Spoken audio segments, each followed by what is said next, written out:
and a lot of people are pissed. So stop booing at Gunther. He's the new legend killer. What's up, Unstoppable Squad? Today we have another wrestling podcast for you guys, and we have a lot of things we got to go over this week. And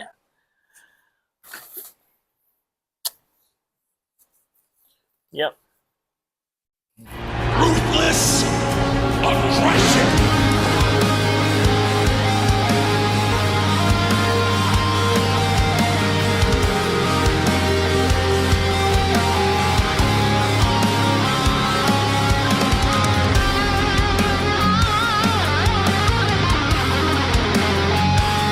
It was John Cena's last match at Saturday night's main event. So how this podcast is going to work is that we are going to start off with some updates and stuff, but then our second part is basically just going to be all things related to Saturday night main event. And we're going to give you our thoughts and opinions / rants about everything that happened at that event. and if there is some rants, it's going to be an interesting podcast. not just that, it's going to be warning to headphone users. So, I mean, we could just issue a headphone user warning now. Yeah. We don't know what's going to happen yet. So Yeah, it all depends on how the two of us are feeling. Although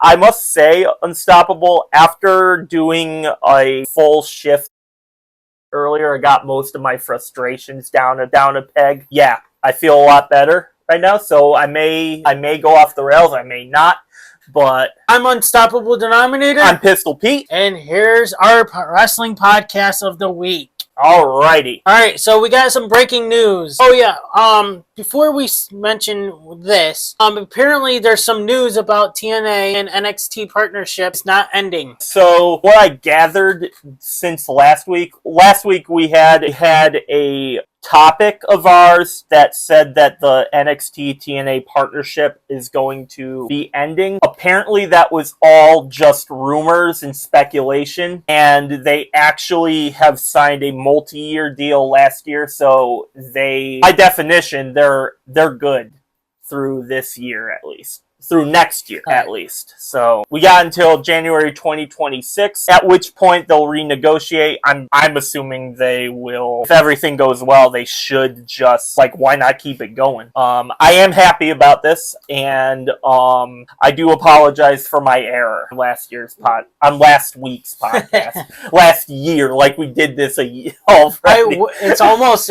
gonna be, in September. In September. This is year. December of this year.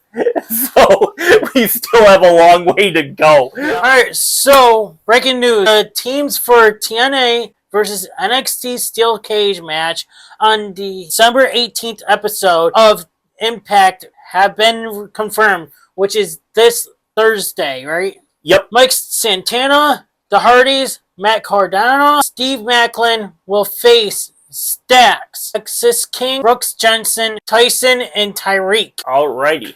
I mean, I love a good old-fashioned steel cage match. Yep, same. So this should have been for War Games. Oh yeah. Yeah, this has War Games all over it. They could have done... This is why War Games was such a disappointment, because number one, you had the Triple H and the Shawn Michaels angle that went nowhere, and it was supposed to be building to a War Games event, which never happened. Yeah, and I remember when I brought it up in our podcast, where the hell is NXT versus the main roster? Where the fuck is the War Games between NXT and the main roster that they teased for NXT and Triple H, Shawn Michaels? Yeah, I agree. Because for those of you who don't know, I believe we talked about it on this podcast, one of the Yeah. episodes.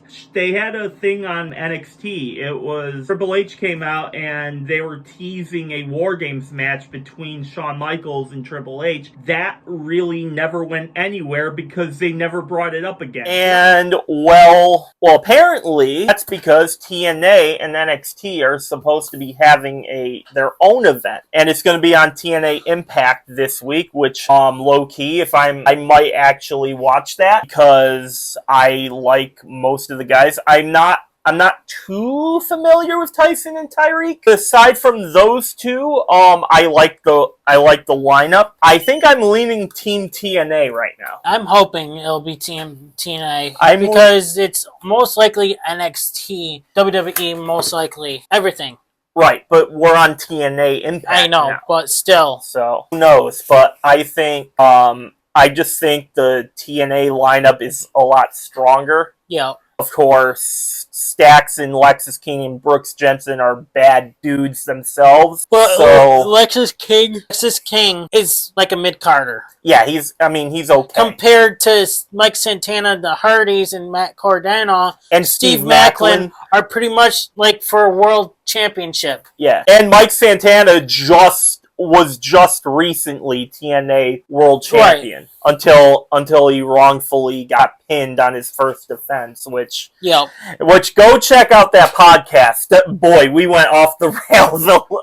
I went off the rails on that topic a little bit. Yeah, and I wish I remember what podcast I would leave them up here, but yeah, it was a thing where that's a whole different topic that we covered then. But yeah, I like this group of people. I think they'll go all at it. Yeah. Next topic is Samoa Joe did a nod to John Cena where he did a salute in the STF. Samoa Joe bid farewell to John Cena with a salute and locking in the STF. In 2000, fun fact, John Cena and Samoa Joe both started their careers in Ultimate Pro Wrestling. So these California. I was not aware of that. Either have I. But that's a good piece of trivia right there. Yep. Obviously, both of these are legends in their own right. John Cena is the greatest of all time in WWE. And I think you could say that Samoa Joe is up there in TNA and AEW because he's been part of a lot of different storylines. Yep. Especially with Ring of Honor recently. He's made appearances after he signed with AEW. I haven't watched a lot of AEW recently, admittedly, but I've always said I'm happy it exists because, in my opinion, the wrestling industry, much like every industry, is better when there is as much opportunity as possible. Right. And the fact that we have a solution, alternative to WWE is good for business, actually. And yeah, I think it's class act from Samoa Joe. Oh, did we ever get a John Cena versus Samoa Joe in WWE? I don't think we have. No. That would have been great. If we did, I do apologize, but I can't remember one. I don't either. And if so, it might have been on a house show. So yeah, it might have been. I mean, I don't know why WWE cut the house shows. I think I know why. It's because to give superstars breaks and because they're injuries too. That is true. Remember, Seth Rollins got hurt on a house show before. Yeah, he did he tore his ACL on the house show. And AJ Styles actually famously won the WWE Championship at a house show in Europe. And Samoa Joe won a championship against Finn Balor on a house show. Yep. And I remember that night because I actually was like, man, I wish I was there to actually witness it because it was around here. It was around here, wasn't it? Yep. Was it over in Albany or Springfield? No, it was in Lowell. Oh, okay. That's not like around here. Yeah, but it's close. That's close-ish to us. Yeah. So I was like, Man, I wish I could have gone. Yeah, it's like they had Bound for Glory in LOL. Right, and because my cousin this past year they had Bound for Glory over there. Interesting. I didn't know that. Yeah, You learn something new, and I guess like for like not a lot of people went. That's the other thing. But those locals are wild. I'll tell you this: they did go. A lot of people did go for the TNA Bound for Glory. Yeah, they did. My friend was there though too. Yeah, they did but Bound for Glory is a major pay-per-view. Right. Now. Like, a house show is just like not even an episode of Impact or SmackDown or NXT or Raw. Yeah. So it's like, you could go, it would be cool, but you also, if you don't go because you don't have the money or whatever, then you're not really missing anything. And I could imagine how much ticket prices would be for a house show too. Oh, in this economy? Oh, they wouldn't, like, I doubt you're going to see. I doubt you would see very many people at any wrestling show aside from a main one. Right. Yeah, especially with this economy. Money is tight nowadays. So yeah, this is a class act from Samoa Joe. Our next topic is we have Brock Lesnar maybe retiring in 2026. And that's something I found on my social media. So Brock Lesnar is set to end his WWE career at SummerSlam 2026 in Minneapolis. As reports, WWE has planned Brock Lesnar's retirement run starting in February next year. Brock Lesnar has picked SummerSlam 2026 to make his last ever pro wrestling appearance. So, it's not touchscreen. I wish it was. I know. So, SummerSlam 2026 will be a 2-day event scheduled across August 1st and 2nd at US Bank Stadium. It will be the first ever WWE Stadium event held in Minneapolis, Brock Lesnar's hometown. Brock considers himself a half-retired wrestler and has expressed his will to retire multiple times. The golden era of WWE will truly come to an end next year in August. As we will be talking about this segment pretty soon. He's the Legend Killer now. We can just call him the new Legend Killer. He is. We will talk about this towards the end. We will talk about it towards the end, but as it relates to Brock Lesnar, and it's a good thing you brought him up, Brock Lesnar's final opponent is also rumored to be Gunther. Alright, we're stating this fact right here. Rumor, by the way. If it comes to fruition, then it's a huge coincidence, but keep it with a grain of salt. When it comes to that point, if it does happen to be rumored true, and if it's Gunther, December 14th of this recording, Tuesday, the December what? December 16th. Remember, December 16th podcast, we'll go back and re-listen to this. Yep. And be like, oh yeah, Pistol Pete and Unstoppable just announced that it was rumored, and here we go. Yep, it is rumored to be Gunther.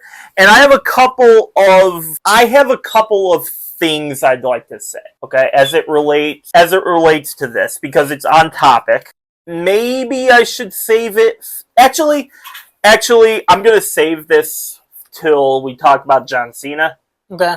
So, if this is Brock's choice, he wants to retire at his hometown, good for Brock. I should probably talk about it here. I just think it's fascinating that Brock Lesnar gets to retire in his hometown after he was rumored to be blacklisted from the company less than a year ago. I mean, that turned out to be BS. Brock is, like he said, he considers him half retired. When you have John Cena, and I get Boston didn't have a spot for him on this date, but it feels wrong that John Cena couldn't retire in his hometown, but Brock Lesnar could. Like I said in our group chat, and we said it before, that Boston couldn't do it because not enough tourism, and it's close to Christmas. But we did talk about it because of freaking not. So what? Christmas? So what? A lot of people are gonna go to the freaking. I guarantee a lot of people in Boston would have gone to it. Yeah. And a lot of people. Let's see. Santi Zap was there. He's not from Washington. Santi Zap went to the wrestling. Green shirt guy was there as well. Yes, he was. You got other out-of-state people going there. Out-of-the-country people going there. You're going to have enough tourism. Why didn't Boston just accept it? I mean, even if they just put it in Fenway Park, like... But still, it would have made a lot of sense to do it. Oh, it's too close to Christmas. No. It's too close to Christmas. They did in Washington. Yeah, like get over it, Boston. Oh, I'm butthurt. And he said I was going to rage. Holy shit! Jesus Christ! And we're proud of being Boston. I don't want to be proud of being Boston. I mean, I'm a proud Boston supporter, but you know what? And look at one of our Boston teams is losing right now. One of my Boston teams, he doesn't. It's the only one he likes. Okay. Not enough tourism. But yeah, if Brock Lesnar truly does face Gunther at SummerSlam 2026, look back at the December 16th, I think. Yeah. December 16th podcast and replay this segment because that would be massive for our status on YouTube right now. Right. Now, if so, I'll run it back. Yeah. Run it back. Run it back. All right. Our next topic, according to Sportskeeda, WWE has ended Jey Uso's single push and moved him back to the tag team division because he couldn't improve in the ring. Notably, Jey made a lot of botches during his one-on-one matches as a singles wrestler, and he could not improve his wrestling skills. WWE might have lost confidence in Jey as a single star, and so they have reunited him with Jimmy as a tag team again. Unstoppable. Do you think that this is the right move? I still feel like we're going to see a heel turn. You think it's still going to be Jey? Yep. Interesting. Because he's getting frustrated, and, we saw him lose. He got frustrated. He did. We didn't see a phone call get called from Jimmy. How you got to lead into the story. You can't say, hey, I called my brother and say, hey, we should do the tag team again. We need a story into it. That is true. We do need a story. Like backstage, you should be backstage instead of being on the phone. Be in the backstage and talk to your brother. Hey, we should bring back the Usos. No, let's call it up. All right. So I have a couple things. Number one, and this is most important, as we've been talking about Jey Uso's heel turn for, it seems like every fucking week on this podcast, and I'm really sick of covering this, both jokingly and actually literally, because it feels like we're reiterating English the same thing over and over again, but it hasn't really happened yet. Right. Number two, so that is leads to be desired. Will he not? Who knows at this point. Number two, they keep on teasing about it too. Yeah, I know. Number two, as much as I love Jimmy and Jey as a tag team, they've pretty much have done everything as a tag team. Yep. That there is to do, really. I mean, I guess you could have them put over, like, up-and-coming teams from NXT. But imagine they go to NXT to win NXT tag. Or TNA. They could do that. Usos versus the Hardys. The Usos versus the Hardys. For the TNA Tag Team Championships. That would be a match I would be interested in. And so, as much as I like them as a tag team, they're one of the GOATs in WWE, obviously, if not the greatest of this generation. Jey Uso's single run, kind of disappointing. Yeah. Because it feels much like I said it last week, much like LA Knight, the only difference between LA Knight and Jey Uso is the fact that when they push Jey Uso, 9 times out of 10 he wins. LA Knight, whenever he's pushed to anything, really, for whatever reason, they build him up and then they have him lose in the main event. So, I also don't really fully buy into Jey. Yep. Oh, it's still up. Yeah. It's still on. Whatever. I also don't fully buy into Jey Uso as a singles title holder. I don't know, for whatever reason, and I might sound like Gunther right now, but for whatever reason, whenever I think of WWE champion, even though Jey is one, I don't think of Jey Uso right away. I think of like John Cena, I think of The Undertaker, I think of Stone Cold Steve Austin, I think of Randy Orton, and there's a million other names before I get to Jey Uso. And you know what? It's sad to say this. We never got to see Jimmy get a championship. Championship. No, we have not. And maybe that's something they could do with Jey turning heel. Maybe they could give him maybe they could push Jey as a heel and Jimmy as a face, and Jimmy could win the title from Jey. But that's assuming Jey beats Cody or CM Punk, and I don't think that's gonna happen. Right now. And the thing is, why didn't we get, when he was on SmackDown, why didn't we get a Intercontinental Championship from Jimmy? Who knows? Again, it's really disappointing, and that's going to be the theme later on. It's been a really disappointing year for certain superstars, and I think Jey Uso is one of them. All credit where it's due. Jey Uso is a great wrestler. Yeah. He is. He's a great wrestler. I'm not sure if I fully buy into the botches part of this report. But I think if there were botches, it would be caused by his opponents not doing the proper things at certain points, which mess up the entire match. Even if Jey ended up having the botch, I think it would be initiated by his opponent. I'm not going to complain about Jey Uso and Jimmy Uso as a tag team again, because I thoroughly like watching the Usos compete. So this is a bit all over the place right now, but honestly, I could see it. But at the same time, it is what it is. Yeah. Yeah, that's pretty much it for this. What do you guys think?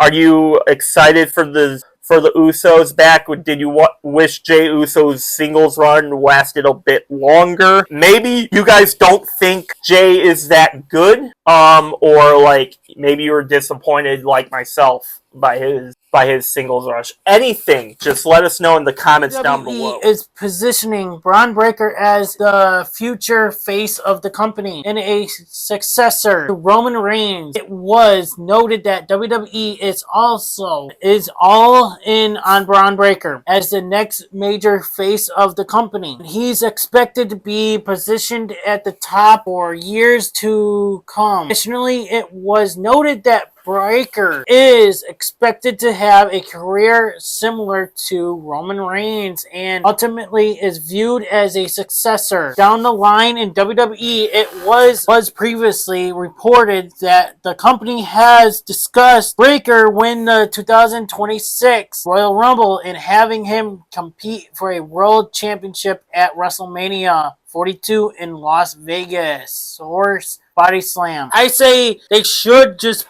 give him the belt at the first Raw. Yeah, January 5th. But seems like they're pushing it to WrestleMania. But like I said, I feel like they should give it to him sooner. Yeah, honestly, I'm all for it. Honestly, I'm all for Braun Breaker being the next Roman Reigns. It's kind of been obvious from his time in NXT that this would have been the case. However, I do believe that for him to win the Royal Rumble, that might be a possibility. If he's in the Royal Rumble, then that means he won't beat CM Punk. So maybe this is them saying that Punk is going to keep it for a bit, and then maybe Braun Breaker wins it at WrestleMania. As far as Braun Breaker being the future face of the company, I really am all for that. Yeah, same. Anything else? Like I said, I just want to see him when he does his spears. Like, it tells you, like, he's better at spears than Edge, Goldberg, Roman Reigns. His spear, he jumps at it. Yeah, he does. Like, he's better at. He just should fully just have the spear than anyone else. Roman Reigns, find another move to have. Goldberg, find another move to have. Edge, find another move to have. Give the spear to Braun Breaker. He gives the spear something, I don't know how to say it, but his spear is better than anyone else's. That's all I have to say. Let us know in the comments, what do you feel about Braun Breaker as the future face of the company? Our next topic, Jim Ross was asked if WWE contacted him for any kind of a John Cena tribute, to which he said the following: "No, are you kidding me? Why would they do that? It's wrestling. I don't work for them, but I would have been happy to do it. I'm sure that if they had requested something, that Tony Khan would have blessed it because he's a wrestling fan. And if he and the powers that be thought that I could help out a little bit, I would love to be a part of it, simply because John Cena was one of my guys." First of all, anything that Jim Ross has to say about wrestling, you should take him as a credible source / he knows what he's talking about, because he's one of, if not the greatest announcer to ever do it. So first of all, anything that he says should be taken as credible. And honestly, this is like I'm not surprised by this. Because, like, as I said, I feel like Jim Ross is the type of dude who, if he likes something, and if everyone else would like him to do this, he would gladly do it. Seems like that kind of guy. I know his health has been iffy as of late, but honestly, do you think Tony Khan would have done it for him? No. I mean, either. And the thing is, Jim Ross wants to bitch about it. Well, look, we haven't seen Jerry Lawler either. That is true. I think Tony Khan is so up in his own ego that he wouldn't give any little bit of help towards WWE in any shape or form. Right. Because, I mean, look at what he has done to talent who want to go there. He basically blacklists them all just for doing so. And we did cover that on our podcast, too. He blacklists talent even if that's what they say that they want to do. If they're under contract, they'll hold him prisoner from doing it, even though it's the right thing to do. Would Jim Ross calling John Cena's last match, or if John Cena did a tribute to him? Sure, I'm sure Jim Ross would have done it, but I'm not so sure there would be much mutual relations between WWE and AEW. Right. And that's the problem with this. For John Cena, maybe, just because it's John Cena and this is history right here. So there is that other side to it, but honestly, I'm not sure if it would have worked out. Especially there's history with Edge and Cena, Chris Jericho and Cena. There's a couple of wrestlers like Dean Cena. Yep. Yeah. So what do you guys think? Are you upset by this? Personally, I don't think it matters. Nope. Personally. But anyway, I don't think this hurts either legacy. Jim Ross is one of the GOATs, so he has to, if you ask the man anything about the industry, you have to listen to him / hear him out.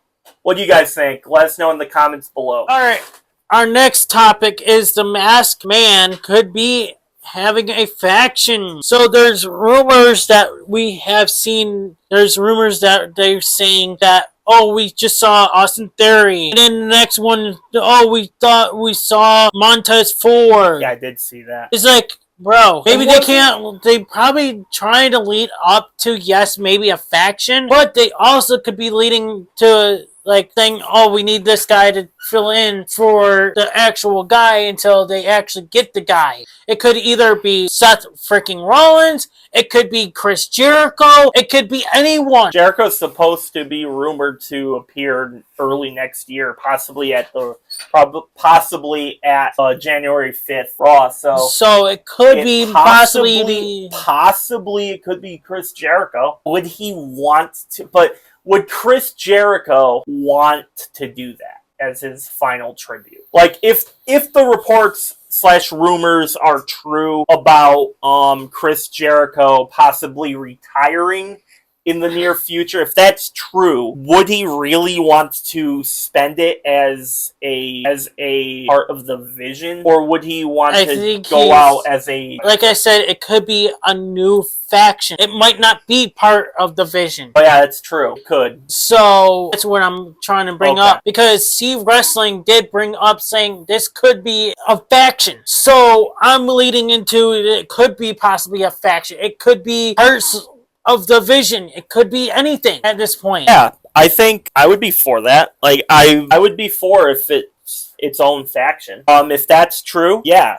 I'm just puzzled. Again, I'm just puzzled as to why they would keep it hidden this long. I think they're leading it to January 5th. And literally, this guy that I watch on YouTube that does the video games and everything, I watch his videos a lot. He does good and put him as a faction. So we could see it possibly the faction. It was Seth freaking Rollins, Austin Theory, and I forgot who else it was. Another guy. I can't remember, but that would be interesting, though.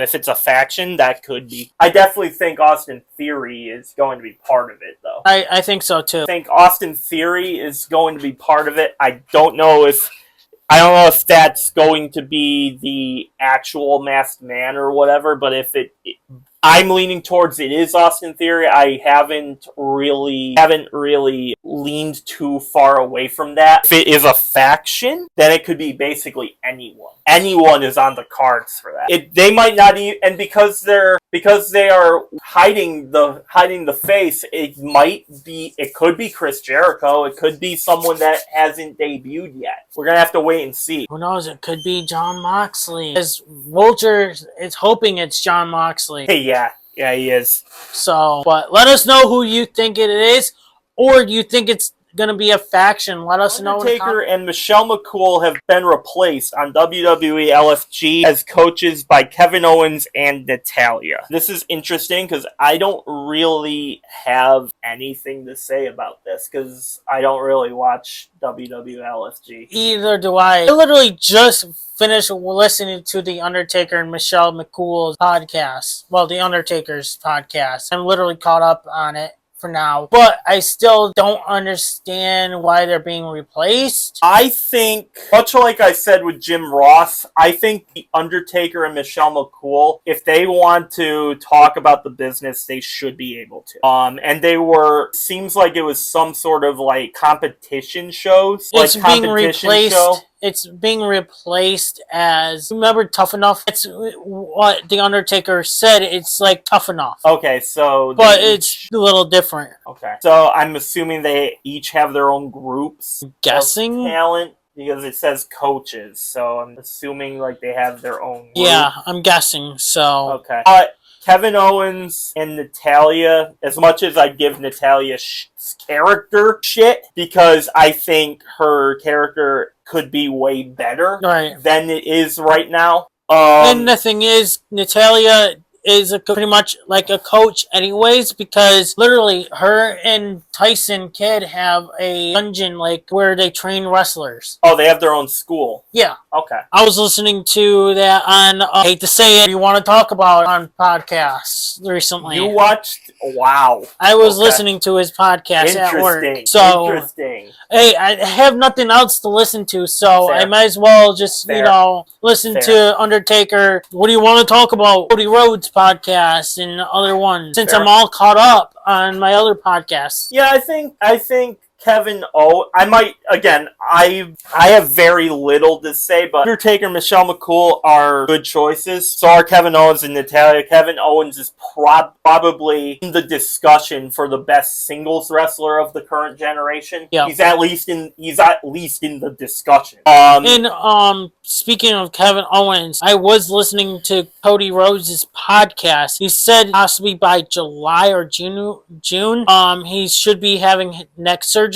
Hopefully he'll have a speedy recovery and hopefully he'll be cleared. And even if he isn't, Kevin Owens is all best wishes and all of that to Kevin Owens, because he seems like a good dude. Yeah, he is. And, he sounded like a cool dude anyway. Yeah, he sounds like a cool dude. And, whether I have a lot of respect for Kevin Owens as a competitor and as a person. Yeah. And same thing with Natalya. I may not like her character, but I do respect her because she's been in the business for years as well. She's one of the last, Hart family members that is still competing. So I do respect her for that too. And if Undertaker mentions it on his podcast, if we see it being reported, we'll bring it up. If it's not, if I listen to the podcast, I will bring it up. When Kevin Owens mentioned something about Cody Rhodes podcast where Cody Rhodes was talking to his son. I feel like if Kevin Owens does be cleared to wrestle, I see that leading into a storyline but yet Dusty talked to Kevin Owens where Cody Rhodes could bring that up too in a storyline. Yeah, I could see Kevin Owens wanting to work with his son. No. Kevin Owens' son talked to Cody. Oh, okay. To talk to him and stuff, where Kevin Owens couldn't talk to him about stuff like that. Okay. So I see if Kevin Owens gets better, medically cleared, I see it into a storyline. Yeah, I totally see that. But Cody Rhodes can mention saying, "Hey, my dad talked to you, and I was upset." Great storyline right there. Yeah. WWE if Kevin Owens gets cleared. Yeah, if Kevin Owens is cleared, then obviously you throw him right back into the mix. Yep. And Natalya has put in the work as of late because she's been on NXT. She's been on Raw and SmackDown. She's made appearances on TNA. She's made appearances on AAA. She's a AAA champion, I think. Okay. Last time I think we reported it here on this channel. All props to both of them, and I wish nothing but the best for Kevin Owens. What do you guys think? Let us know in the comments below. Our next topic is Chelsea Green wanted to have a custom Divas United States Championship, but WWE management said no. This came from Insight with CBV. Chelsea Green is kind of like a diva, so she acts like a diva, the way she acts and stuff, so that would have been perfect for her. It would have been. Character. It would have been awesome. And then don't get me wrong, Tiffany Stratton is a diva too, so I think I can see why Chelsea Green would want this, because I don't know if you've been keeping up with NXT or not. Her and Ethan Page are a mixed tag team champion. Yes, in AAA. Ethan Page has a custom Canadian flag North American championship. I remember about that too. Yeah. So Chelsea Green probably wanted a custom. She's from Canada too, so maybe she wanted the Canadian flag in the back of the United States Championship. I doubt it. But I doubt how that would go over with an American. It would have been company. Canadian championship. I was gonna say Canadian state, but yeah, Chelsea Green is on a roll right now. She's a United States champion. She's also part of the AAA mixed tag team champion with Ethan Page. But to see management, WWE is so corporate, this seems like a corporate move. Yeah, right. It really does seem like, no, we can't do that. But it would be fun. No, we have our own policies we have to enforce. You're not allowed to have custom. But Ethan Page has his own custom. Yeah, because Ethan Page that's an NXT title. But Makes no sense. This makes zero sense as to why they would say no. They've said yes in the past to a lot of things, but who knows? Maybe Chelsea Green's not at that level yet. And the thing is, she's a diva. She acts like a diva. So doesn't Charlotte Flair. So doesn't Tiffany Stratton. Becky Lynch? Yeah, her too. Considering she's been she's been driving Adam Pearce wild like Chelsea Green used to do with Adam Pearce. I don't really have much to say about this, so let us know in the comments. Would have you liked to have seen a custom belt for Chelsea Green? Let's move on to our second part of the show. From this point on, we are talking about topics specifically related to Saturday Night Main Event, and we are also covering the results of said show. Yep, and be ready, headphone users, because we don't know what's going to happen. We don't know what's going to happen. We're going on a fly right here, so headphone users, turn your volume down a little bit. If it gets too loud at any. Yep. All right. If you hear us swearing and beating each other up, be ready. So, our first result is Oba Femi and Cody Rhodes. This match ended in a DQ when Drew McIntyre got involved. I like how you call him Crier. I mean, he is. And maybe he should have the Divas belt. He should. He should have a Scottish Divas belt, right? For him. There you go, Drew. Go to management. You want a custom belt? Drew McIntyre got involved. What was your reaction to this? Why, Drew? Why ruin a perfect match where I was hoping Oba Femi would beat Cody Rhodes? I low-key wanted Oba Femi to win. Yeah, and then when I saw that, I'm in my truck watching the fucking match. My coworker, he's also a wrestling fan, and he goes, "Don't spoil it for me. I'm gonna watch it when I get home." So I'm like, "Fucking Drew McIntyre!" He's like, "You okay over there?" Want me to spoil it for you? He goes, "I don't care at this point. It looks like you're pissed off over there." I'm like, "Yeah, freaking Drew McIntyre ruined a perfect match." It was a good match, too! Bro, I was so mad. Like, when Drew got himself involved, like, I get it. You don't want Cody Rhodes to lose. And you don't want Oba Femi to lose because he just won the NXT Championship. Right, they're trying to make him look strong. Like I said in a group chat, they're trying to make them both strong. So I feel like, you know what? I feel like we could see a triple threat. I totally can see that. I want to see a triple threat between Oba, Drew, and Cody for the title. And have Oba win. Yes. So that way Cody and Drew's feud continue going on without the belt.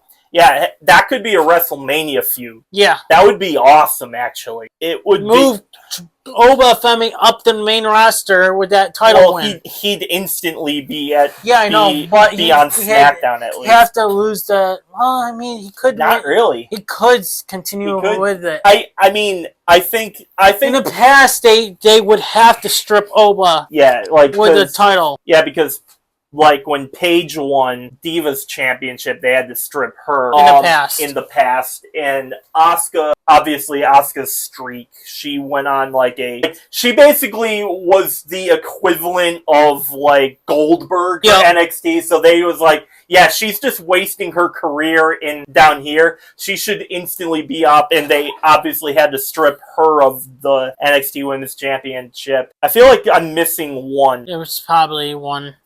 Feel like I'm missing one that won it. But anyway, I feel like you don't necessarily have to strip Oba Femi, but I think they would. I feel like they would strip Oba Femi. Or make him lose just to get him to win the title. Title. Maybe Joe Hendry. Oh my God. Give it to Joe Hendry. Oh shit. Oh shit. Joe Hendry! Alright. Say his name and he appears. What do you guys think? Do you think that Oba Femi and Cody Rhodes should have had a winner, or do you like Drew McIntyre getting involved? Let us know in the comments below what you think. Our next topic is Bayley. Bayley versus Ruka, and Sol wins. Yep. What did you think of this match? I was talking to my coworker, so I barely paid attention to it. I don't know What do you think? I mean, it was okay. It felt like a filler match. I was rooting for Bayley. However, I'm not disappointed by Sol Ruca. Not disappointed with her winning this. I think it's great for her career. Right. She beat an established main roster star. So now, do you think this could lead Sol and Zarya heel turn? Zarya gets a little upset. I could jealous. I could see Zarya getting jealous and then have her turn on Sol. I feel it's gonna happen. I feel like that could because happen. she got the win on the card and she's gonna be jealous. This one, it just felt there. You know how some matches you're not necessarily looking forward to them, but you're also not disappointed that they existed. That's how I feel about this particular match. It just felt there for me. Right. But props to Sol Ruca getting the win over an established main roster star, which was the entire point of the event. Like, have these NXT guys get their time in the sun. Yeah, and show to the rest of the WWE universe who doesn't necessarily pay attention to the NXT. Show them like what they're missing, what they're missing, and what most importantly, what the future of this industry is going to look like. Right. Because once some of these other guys' contracts run out, or / they retire, / they move on to elsewhere, these guys are like people like Sol Ruca, Obafemi, Javon Evans, and Leon Slayer, which we'll get to in a minute. These guys are going to be the future of the main roster one day. So that's kind of the whole point of NXT and this whole thing which was at John Cena's request, wanting that NXT get their time to show everyone what they can do. And I'm happy for Sol getting her win. It was really awesome to see. All right, next we have AJ Styles and Dragon Lee versus Javon Evans and Leon Slater. Yes, and what a match, I say. It was a great match. High-flying match and everything. That was one of, I'm not joking, that was one of the best tag teams all year. Yeah. Tag team matches all year. It happened last night, which a lot of people are talking about right now. I feel like we're just glossing over what kind of match happened here. This was amazing from Javon Evans and Leon Slater last night. All right. And even AJ Styles and Dragon Lee. Well, they call themselves AJ Lee. I don't think so. I think that's just a fan thing where it's funny that one guy's name is AJ, the other guy's name is Yeah, Lee. but I think commentator brought him up saying AJ Lee. Oh, okay. Maybe that is the tag. Used. AJ Lee is already used. It could be Phenomenal Dragon. That's better. That's phenomenal. What else do I have to say? That's phenomenal. Better. That's better. It's better than the main event. I'll tell you that. Bro, that match was incredible. There were a lot of moments in this where I was like, Javon Evans and Leon Slater are going to take over the industry a few years from now. I think give them the NXT titles, give them the TNA titles, give them everything right now. Push these guys as a force because they can do business here. And no offense to AJ Styles and Dragon Lee, AJ's one of the greatest of all time, and Dragon Lee has been nothing but good since he debuted a few years ago. I'm gonna beat up Dragon Lee. I know, right? Have Styles turn heel like, I'm gonna beat up Dragon Lee. That's new line right there. Beat up Dragon Lee. Have like his entourage. What did you guys think of this match? And Dragon Lee and AJ Styles did win. Got the win. What did you guys think of this match? Let us know in the comments down below. We want to know. Joe Hendry and R-Truth beats up The Miz. So this was a segment where R-Truth came out to the ring to interrupt The Miz by saying that The Miz took the place of Joe Hendry. Last time is now a tournament. He handed The Miz the ball, which had the paper, and it said Joe Hendry on the paper. Miz said his and name. The Miz said his name, and then Joe Hendry appeared, and it was a big meme and hilarious segment. So I got two things. Number one, could Joe Hendry have advanced to Saturday night's main event to face John Cena had The Miz not replaced him in the tournament? Probably not. Yeah, or would have Gunther still won? Personally, I think Gunther would have won, but it would have been hilarious to see Joe Hendry face Gunther in the final. Yeah. I still would personally prefer The Miz over either because, man, it's weird that I keep saying that, but it's the truth. Because The Miz is John Cena's one of John Cena's biggest opponents. Yeah, and we never got to see it this year. Yeah, and The Miz said it himself in the post show that he wanted to. Of course, he wanted to be down there with John Cena. All of them wanted to do, but Gunther was just the guy that did it. Yep, and the thing is, like we reported in the last week's episode that, WWE only gave him 36 dates, and John Cena wanted 220 dates, where we could have gotten John Cena versus The Miz. Or John Cena versus Joe Hendry. Or John Cena versus whoever else. There's an alternate timeline, Unstoppable. What if same things happen, John Cena wins the Intercontinental Championship from Dom Mysterio, and then Dom faces John Cena, loses to John Cena, and then John Cena faces Joe Hendry for the Intercontinental Championship, and Joe Hendry beats Cena. That would be the alternate timeline. Personally, I think I would have loved to see Joe Hendry versus John Cena. It would have been a good way of like passing the torch to the next babyface in the company. Assuming that's where they go with Joe Hendry, I don't see any reason not to. But WWE, they do their own. They have their own way of doing things. The other thing is, and this is what I want to end on this, at least this topic, because we got one more. And you all know what it is. I want to see Joe Hendry and R-Truth as a tag team. Yeah, they both did the You Can't See Me and Fine Knuckle Shuffle on The Miz. I want to see that. I think there's something there. And I just think that would be really cool. I feel like we could see that happening. And let us know what you guys think. What their name would be called. Ooh, that's a good one. I believe in R-Truth. I believe in R-Truth. Joe Truth. R. Hendry. No, Truth Hendry. Nah. Our name, like appearing. I don't know. I don't know. I think it's. I believe in our truth about any of this. Would you like to see Joe Hendry and R-Truth team up, or Joe Hendry face The Miz? Let us know in the comments down below. All right, my perfect topic I wanted to talk about. I have called this. The floor is yours. I fucking called this, and you probably guys will say, "Yeah, called it," but you said he would beat John Cena for the title. Yes, but I kind of called it with or without the title, kind of ish. So I still called it that Gunther would beat John Cena. And a lot of people are fucking pissed. Why? Because they wanted to see the hero John Cena winning. Whoa! Boo! Your hero lost.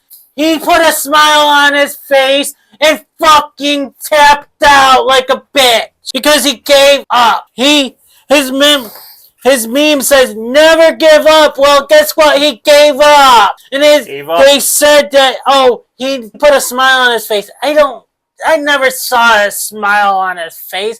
That was not a smile. He was kind of like giving a little smile as like he was trying to act like he was smiling because he's upset that he was tapping out. He had to put over someone that he probably didn't want to put over. Okay. So stop booing at Gunther. He's the new legend killer. Wow. And I'm the one that is raging. I'm the one that's supposed to rage. New legend killer. Gunther. First of all, you I gotta give you props. You have said from the start of this entire podcast, from literal day one of this podcast, this man and his mask of fortune, mask of fortune teller, mask of unstoppableness, he predicted that Gunther versus John Cena, and that Gunther would have made John Cena tap out. For me, first of all, am I fine with Gunther beating John Cena? Yes, I am, but I feel, this is just me personally, this could have been the same, like, you could have had the same exact thing, because usually when a superstar retires, they have to lose their retirement match, obviously, and then they want to John Cena said that he wants to pass the torch to the new generation. So obviously he wanted to put over whoever retires and have them look good. I think the job was done successfully. I have an issue with John Cena tapping out, though, because like you said, it violates John Cena's entire thing. Never give up. This is his motto. It's been his motto for the past 20 years. This man literally was built up as the next big thing from almost day one when he debuted against Kurt Angle.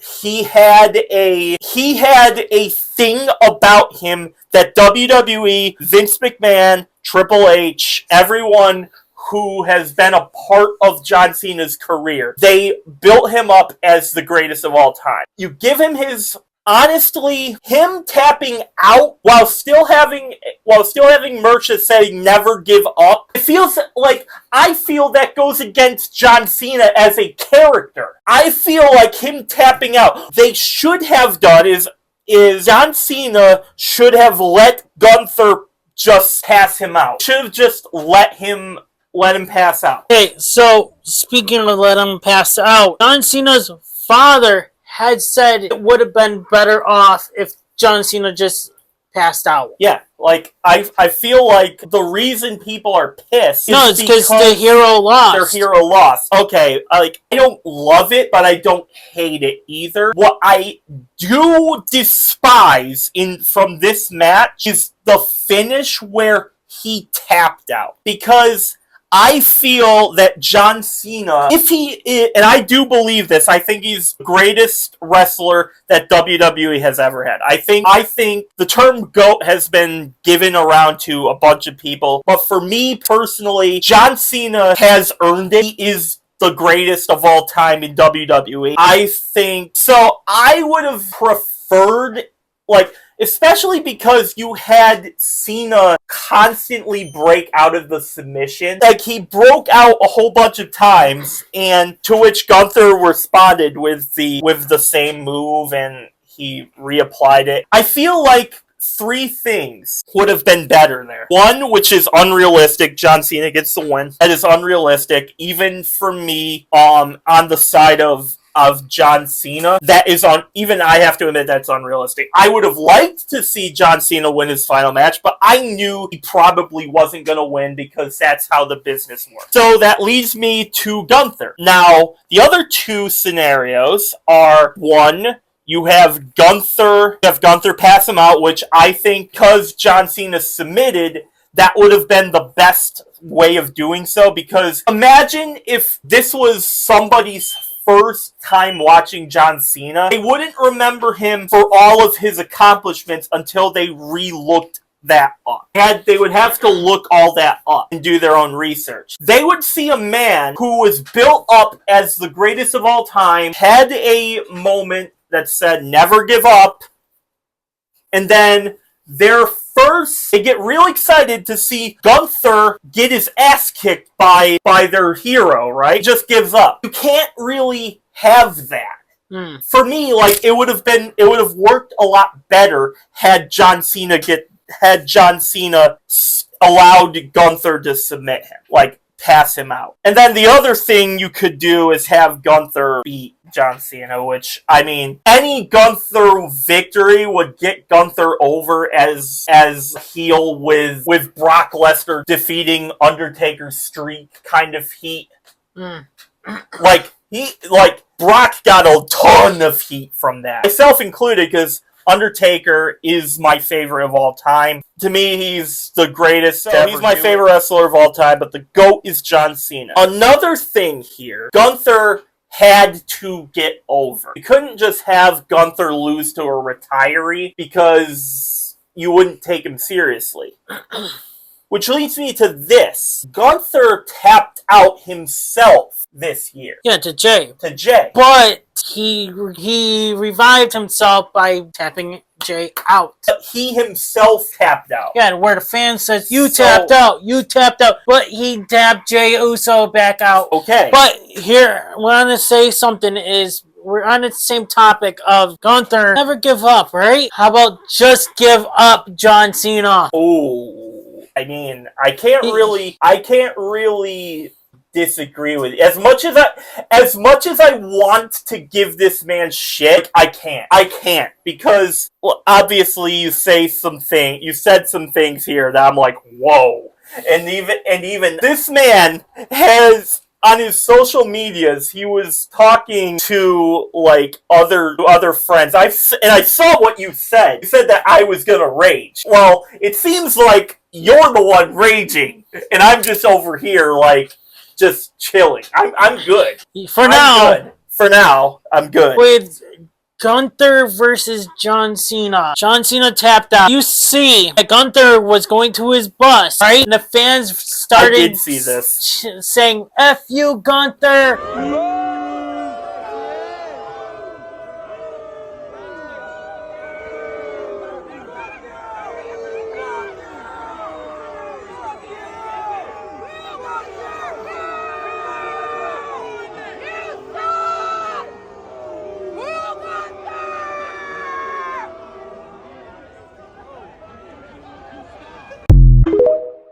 And you know what? No, F you fans. Dude, leave Gunther alone. This is leading for heat for Gunther leading up to tomorrow morning or tomorrow night. This heat is not going away tomorrow. And guess what? This heat is staying with Gunther for years. Guys, speaking of this recording right now, Adam Pearce did mention that Gunther will be on Monday Night Raw. Monday Night Raw comes to you live tomorrow night from Hershey, Pennsylvania, and the man who will forever be known as the one to make John Cena give up. Der Ring General Gunther will be live on the flagship. Also live tomorrow night in Hershey, pissed off with plenty to say, I'm sure. The World Heavyweight Champion is back. CM Punk will be in the house, and the women's world title will be on the line. La Primera Stephanie Vaquer puts the gold at stake against Raquel Rodriguez, and Ivy Nile challenges Maxine Dupree for her women's Intercontinental Championship. That, and don't forget, one of the greatest tag team rivalries of all time is rekindled. The New Day takes on the Usos. That and so much more from Hershey. It's Monday Night Raw, 8 Eastern, 5 Pacific, live around the world tomorrow night on Netflix. Feels like it's the dawn of a new era. That does not feel real, but the show must go on. And as you guys are listening to this podcast, it already happened. So as you guys are listening to this, I already got it in my notes of what happened. Unstoppable will talk about this on Sunday. Possibly might be doing this by myself, or I could possibly getting Vulture, or someone else. Immortal Spades. Maybe. The debut of Immortal Spades on our wrestling podcast, fully, but back on this channel. I don't know. Like, this heat for Gunther is not going away. Nope. This is sticking with Gunther because the fans are fucking pissed. What have I been saying all since day one of this podcast? You cannot, under any circumstance, lose the hardcore fans. You cannot do that because the fans will boycott this. Well, they lost they lost their hero tapping out. This is not at least from the fans' point of view, Gunther is basically Satan right now. I'm surprised right now. No one, Gunther, as he was going onto the bus. Oh yeah, they did. Listen, I'm surprised they didn't go up to Gunther and just clobbered him. Adam Pearce said he had to escort Gunther to his bus by security because the but fans he didn't have weren't any leaving him security alone. in the back of him. He had security in front of him. He didn't have security in the back of him. Oh. So that's why I said I'm surprised Gunther didn't get clobbered in the back of his head or something by a fan. Some fans are, especially Cena fans. And guys, it's not Gunther who to blame. You can blame it on Triple H. You can also blame it on management above Triple H and the creative team. Actually, trying to be on the Cena side of things here, part of it has to go on John Cena, because if Triple H telling us the truth that all of this is John's way of his story, it's all John Cena here. But if it was all John Cena, hold on. If this is John Cena, if John Cena wanted to go out like that, then number one, okay, it's not how I would have went out, but if this is how Cena wanted to go out, fine. Part of those fans have to have some of the blame on John Cena too, because Cena, if he had the majority of control in his booking, which he may or may not have, we probably will never know the real answer. The only way we could find out is if John Cena did an interview. Yeah, if John Cena interview. I don't think he would mention anything hurt the business. Yeah, I don't think so either. John Cena has earned his retirement because he's done basically anything for that company. I'm just a little peeved that this is how he went out. For me, I would have had Cena win, even though that's unrealistic. Obviously, since this is his retirement match, he has to lose it and pass it on to the next gen. That's cool, but I think you could have done it either by having Gunther tap out or Gunther pinning him. And actually, I'll give them this. I am happy that this wasn't a squash match either. They actually allowed Cena to look good in this match. Ignore the finish for a minute. The match itself was okay. He looked good in the match. He didn't, obviously people take issue with how he lost, but because John Cena lost, oh my god, John Cena lose. But it's guys, you have to understand that I believe John Cena when he says he's done. And if he's done, you have to have him lose. Don't have him tap out. That's my issue is he tapped out. And now Gunther's obviously not going to stop bragging that he made Cena tap out for the first time in 20 years. I feel like if John Cena did pass out, I feel like he would still get so much heat about it. Mm-hmm. Because, and Triple H getting so much heat about it as well. John Cena lost. They want to see John Cena win. Their hero, they grew up watching John Cena. They wanted to see John Cena win. So fucking bad. Guess what? Boo-hoo! Gunther is the new legend killer. He is the legend killer, and I think that's where you gotta go with this. I think Gunther is about to go on a run here where he's going to be the most hated person in this entire company. I hope so, because I can't wait to see. I think that would be brilliant. Guys, we just talked about Brock Lesnar and rumors of Brock Lesnar versus Gunther. We could see Gunther retire Brock Lesnar. And there's rumors saying that Gunther, now, I don't know if you saw this, but Gunther could be going after Chris Jericho. Whoever else is retiring next year as well. AJ Styles is. So, yeah, we could see those two. He'll be the new legend killer! I'm trying to come up with a response to you on this. Bro, I just think this legend killer thing, Gunther has to be booked like that. You have to book him as like the most hated man in this company right now. I mean, the Legend Killer will always be Randy Orton. But he didn't kill like this. However, there was always a small portion of the fan base where they are sick and like deranged that they actually like that side of Randy Orton, myself included, where that part of Randy Orton, the Randy Orton fanatics are hardcore and they were rooting for Randy in this. I doubt anybody is going to be rooting for Gunther after Gunther beat John Cena.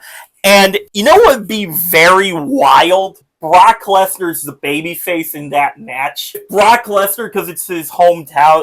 I would personally book it as a heel versus heel match. But Brock Lesnar gets the... But Brock would have the fans on his side because Gunther is not going to be rooted for by anybody. You know what? I feel like something's going to bad happen tomorrow. Yeah. Like something's targeting, someone's gonna jump the ring. I feel like that's gonna happen. Like the guys from Pat McAfee's show did when Gunther submitted him. Like somebody's gonna go after Gunther tomorrow night. Again, like we haven't seen Monday Night Raw at the time of this recording. Right. But it's Sunday. It's Sunday as we're recording. As you guys can tell, the editor put the timestamp in the beginning what day and time it has been started. So, but yeah, there's so much going on with Gunther and John Cena. On. Triple H left after hugging Cena, saying he don't give a fuck about the fans. Triple H explains the decision to have John Cena tap out. Says, quote, "John has said the right thing his entire career. It is about leaving this place better than you found it. I think there's no way for people to understand that in the moment, but you do what is right for the business. You do what is right for this industry. John has done that his entire career. And I am going to do that my entire career. What I will do, what I believe is right for this business, it is what it is. It's a part of what we do. That is the role we have chosen." Yeah, Triple H doesn't care. Yeah, and I tell you, doesn't care, man. I'm telling you, our friend Testa Sports Zone, I talked to him about this with John Cena or Triple H laughing. He said John Cena might have said something funny or yeah, he could have. I could see that. Or Triple H just laughed because he's getting so much heat. Triple H is a heel at heart.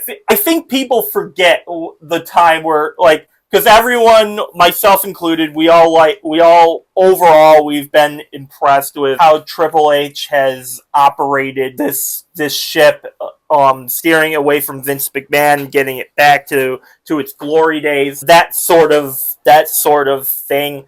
Triple H is a heel at heart. Yep. He don't care. He doesn't care.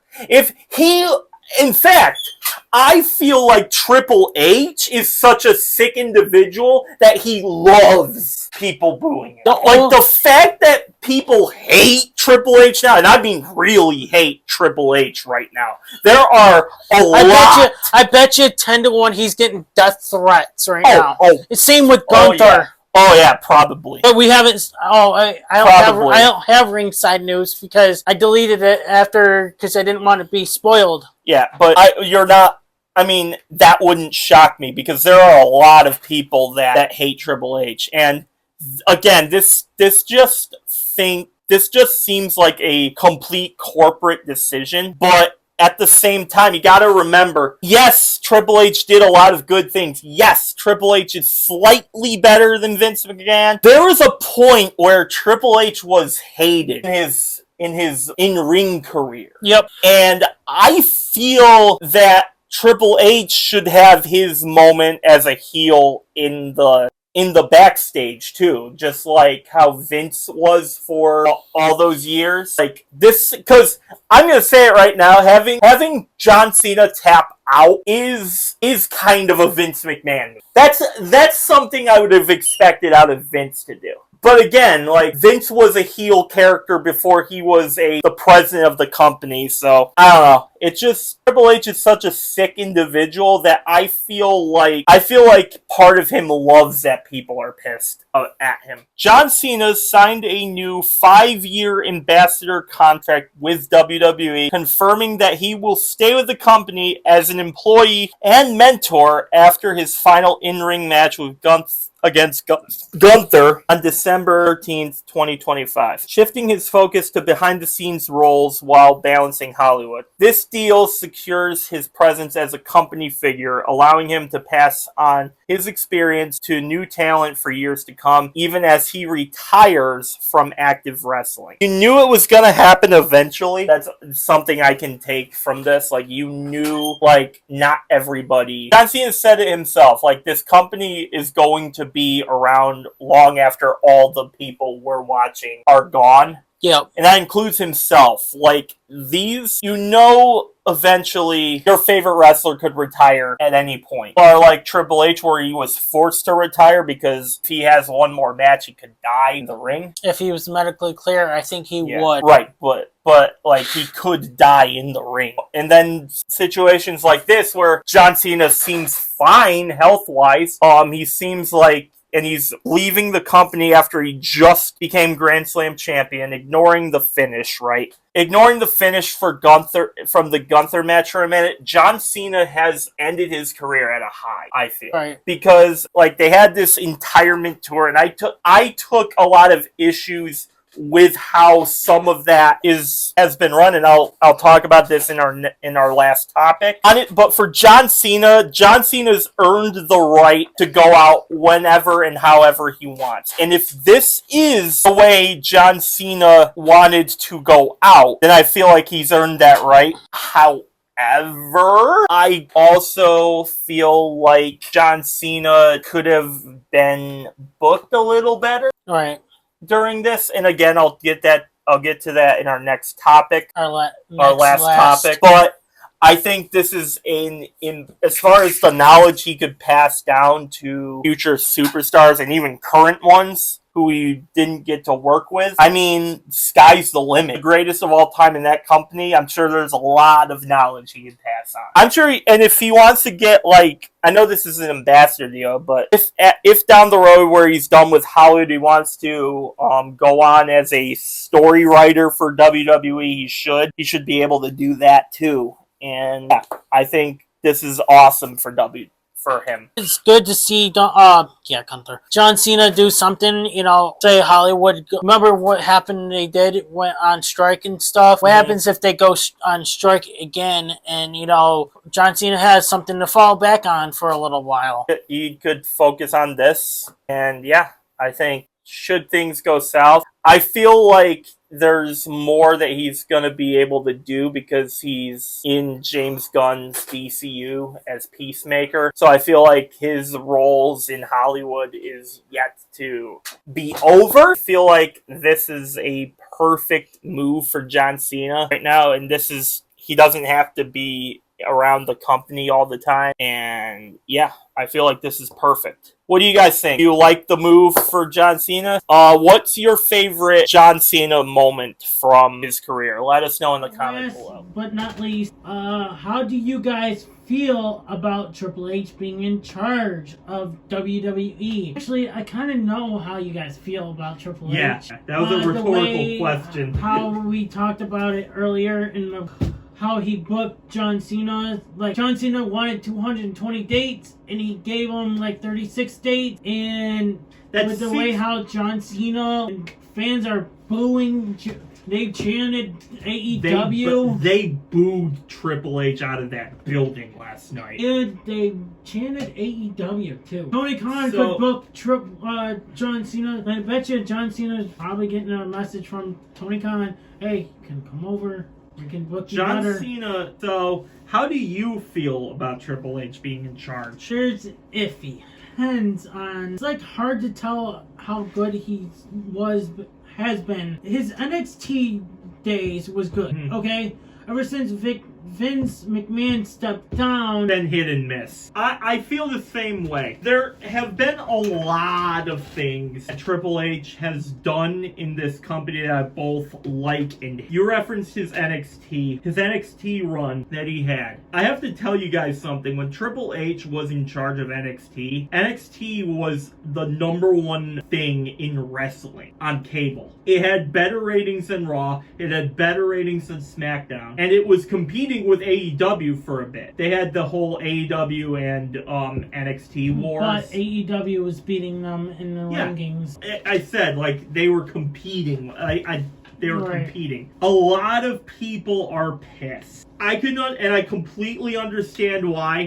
I don't like the fact, I can tell you right now, I do not like how John Cena's retirement tour has went. Because I have some things here. This is how, okay, these are the notable that have happened, excluding some things. They booked Cena to get eliminated by Jey Uso in a Royal Rumble. You and I had a bet on that. And sports, I beat him by Jey Uso winning the Royal Rumble. Then you turned, so that's a knock against Triple H there. You turned Cena heel. Good.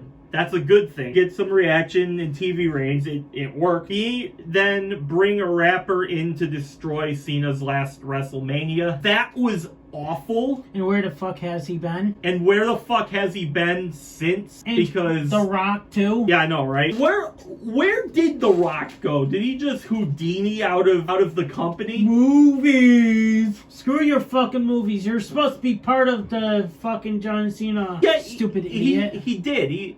Because he aligned himself with The Rock, and then that never went anywhere. After that, he made Cena team up with the internet's favorite person in the world, aside from Triple H, Logan Paul. Everyone loves Logan Paul, myself included. Not. I love him. Not. Oh, but good for you. But yet, you drank his prime. I did, but I also didn't give him money. The links will be down in the description down below. I did not give him money. He's not getting any of it. He's rich enough. What happened next? He turned Cena back as a babyface again, just because Cody Rhodes wants to face him because they can't turn Cody heel. And Cody beats him and forces Cena to face him for the title, which he loses. Book Cena gets squashed by Brock Lesnar. You guys know how I felt. I went on that rant, that huge rampage. I went on a rage after that, and heads were rolling. Makes Cena get beaten up by women and hit in the nuts by Liv Morgan in his last PLE. Booked Cena to tap out a guy who himself tapped out to Jey Uso, Gunther. And then Triple H, so to Triple H fans, this is cinema. He's supposedly cooking. Yeah. And I'd like to add things. You guys left out the fact that he did give us CM Punk. He did give us Randy Orton in those 2 matches that we have been asking for a while. But if someone came up to me right now, if you or someone else came up to me right now and said that they don't like how Triple H has been running things as of late, or they prefer Vince, which a lot of people... Did you also hear that? They were chanting, "We want Vince." Yep. That's crazy to me. Like, I feel the company's in a better spot than they were at the end of Vince McMahon's tenureship. That's a thing for a different day. But yeah, there's a lot of things that Triple H has done. But then he also has had things that he left out, most notably The Miz, most notably Sheamus Sheamus got hurt, but like, come on, man. You had Zack Ryder and Dolph Ziggler appear in the tournament. You did nothing with them. Yep, they didn't move on to the next round or anything. Now, apparently, Joe Hendry was supposed to be in it. That he didn't even show up at any point. What are we doing right now? And the thing is, Joe Hendry did show up to Saturday night's main event, but we didn't see Zack Ryder or Dolph Ziggler. Nope. I know they're in TNA. It's not a poof. They're the guy from... Both of them had merch on the store. Zack Ryder and Dolph Ziggler have their own merch line for WWE. Haven't been anywhere since. You can't constantly tell people that they're gonna do all these things and then just not do a lot of them. I get it, some things fall through. This run, especially when it was supposed to be John Cena's booking choices, and it just feels like the same old stuff that we've seen the past couple years. To me, it doesn't even seem like it's John Cena's. It seems like it's WWE's, Triple H's. Yeah, I feel this. I completely agree with that because John Cena, I don't think you say what you want, and Triple H can spew all he wants that this was all John Cena's idea. No, it fucking wasn't. John Cena would have never booked himself to get squashed by Brock Lesnar. I'm sorry. After he got squashed in his prime by Brock Lesnar. And to be honest with you, I think you said, we want to do everything for John Cena. Okay, if you want to give John Cena what he wants, should have gave him what he wanted, 220 dates. Yeah, because I put into my calculator, right? It was 36 dates that he actually got. That is at 16%. You gave him 16% of what he wanted. Oh, we're giving everything to John. Oh, we're going to celebrate John Cena in his final run. Like, this is all John Cena's idea. Okay, maybe him turning heel was his idea. I could see that. I could see him wanting to portray a different side of the business. And winning the IC title. I could see that was his idea, but it was really Dom's idea to give the belt to John Cena. John Cena wouldn't have booked him, and even if John Cena booked himself to lose to Gunther by tapping out, he would not have booked himself to get squashed by Brock Lesnar. So it's like, what are we doing right now? I don't know. John Cena is the greatest of all time. Say he is. So if he's this is a man that has done everything for your company. Literally everything you wanted. He's done. He's done everything for you. It feels like a slap in the face to a lot of Cena's fan base and Cena himself for tapping out to Gunther. I don't know, man. It's just how do I feel about Triple H? I mean, he's okay for me. For me, like, if some of you feel differently about Triple H, I can't really point to it. It's been reported by some wrestling fans that WWE superstar Gunther receiving online harassment, potential death threats following his victory over John Cena in his retirement match. Which talked about it just a few minutes. We said this like we would not be surprised. I guess what I was trying to say is if somebody, you guys, like if one of you guys submitted a comment that said you prefer Vince over Triple H, I can't argue that you're wrong anymore. Because it rubbed me the wrong way. I feel like I was calm for the majority of this, but like, how do I feel about Triple H? I mean, the man definitely knows how to get himself over as a heel. I do believe that John Cena should have beaten Gunther, but I think Triple H deserves a lot of the blame too. And I guarantee Triple H got the...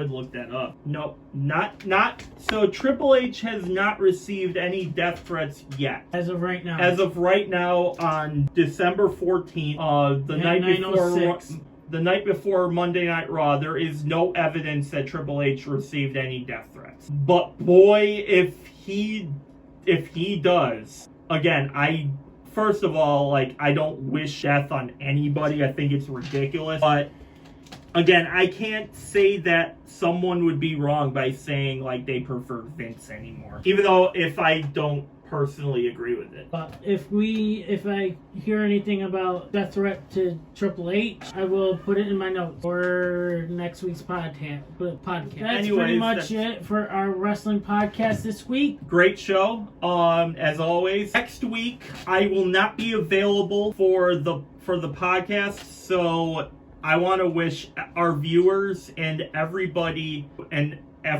who's listening to this for the first time anywhere, a happy holiday season. Yep. From me, I will be with family and my girlfriend for the majority of next week, so yeah, so I'm not gonna be here. I do appreciate you having me on, as always. And I will give him time off as much as he wants. Say if he can't do it, fine, that's okay. I can do it myself, or I can get Vulture, or I can get Immortal. So if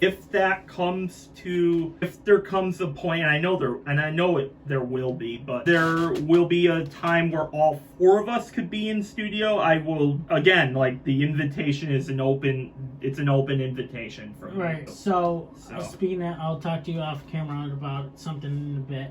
Okay. Anyways, Unstoppable Squad, stay tuned for our next podcast. It might just be me, Oos, or it might be with the guest. Vulture. Yep. So, all right. Because Vulture does want to be doing more podcasts with us. All right. Merry Christmas. Yep. Same with you. Yep.